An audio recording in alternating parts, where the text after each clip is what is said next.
ये वो 3 सीटें जहां से 2022 में सपा की जीत पक्की। इन तीनों सीटों पर सपा का चलता रहा है करिश्मा। इस बार भी इन 3 सीटों पर सपा करेगी चमत्कार। देखिए कौन सी है वो सीटें जहां से मिलेगी पक्की जीत। देखिए क्या है इन तीनों सीटों के सियासी समीकरण। देखिए क्या कहता है इन तीनों विधानसभाओं का गणित। उत्तर प्रदेश विधानसभा चुनाव शुरू होने में अब मात्र 3 दिन का वक्त बचा है। ऐसे में हर कोई जानना चाहता है कि कौन सी विधानसभा सीट किसके खाते में जाने वाली है। तो ऐसे में आज हम उन 3 विधानसभा सीटों का सियासी समीकरण लेकर हाजिर हैं, जहां से सपा 2022 में पक्का जीत दर्ज करेगी और सियासी स्तर पर बड़ा कमाल करेगी। उत्तर प्रदेश की जिन 3 सीटों की हम बात कर रहे हैं, उनका सियासी इतिहास और सियासी गणित लेकर हम आपके सामने हाजिर हैं और शुरू करते हैं ये जानने का सिलसिला कि कौन सी सीट से सपा की जीत पक्की लग रही है। सबसे पहले बात करते हैं मछली शहर विधानसभा की।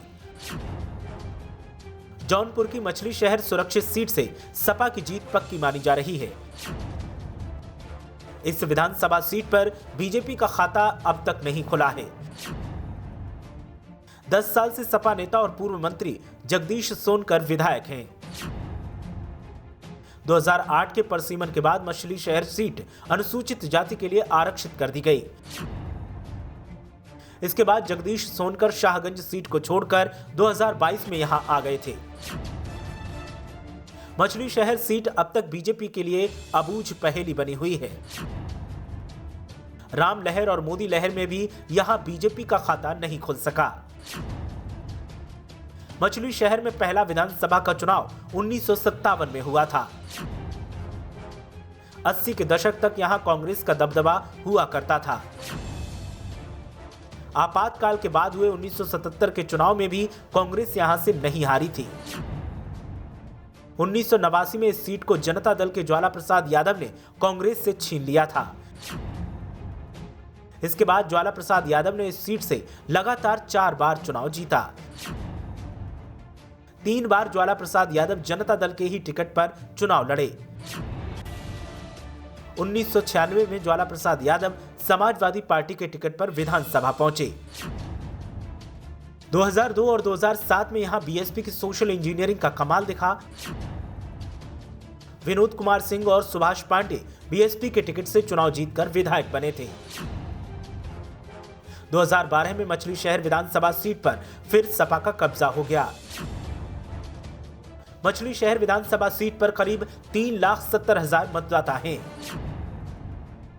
मछली शहर सीट पर अनुसूचित जाति के वोटर 61,000 हैं। यादव मतदाताओं की संख्या इस सीट पर करीब 60,000 है। ब्राह्मण 50,000 और मुस्लिम मतदाता करीब 31,000 हैं। क्षत्रिय मतदाता 25,000 और बिंद वोटर लगभग 22,000 है। दूसरे नंबर पर बात करते हैं रामपुर सदर विधानसभा सीट की। रामपुर सदर सीट पर तमाम कोशिशों के बाद भी विरोधी दलों की दाल नहीं गली। आजम खान का वर्चस्व इस सीट पर काफी सालों से बरकरार है। आजम खान 9 बार रामपुर सदर सीट से विधायक बन चुके हैं और 2019 के बाद हुए उपचुनाव में आजम खान की पत्नी विधायक बनी। मौजूदा वक्त में आजम खान जेल से ही सियासी ताल ठोक रहे हैं। रामपुर सदर सीट के बाद बात करते हैं करहल विधानसभा सीट की। सपा का गढ़ करहल विधानसभा सीट पर इस बार अखिलेश यादव मैदान में हैं। अखिलेश यादव के मैदान में आने से इस सीट पर सियासी जंग रोचक है। करहल सीट पर 2002 में बीजेपी के टिकट पर सोबरन सिंह विधायक बने थे। 2007 से 2017 तक करहल विधानसभा से सपा ही जीतती रही है। नेताजी मुलायम सिंह यादव भी करहल से ही चुनाव जीतकर पहली बार विधानसभा पहुंचे थे।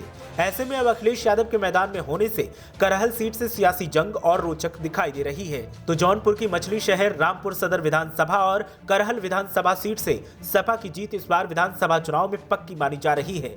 देखना यह है कि जो दावे सियासी जानकार कर रहे हैं, क्या सपा वाकई ऐसा कमाल कर पाती है।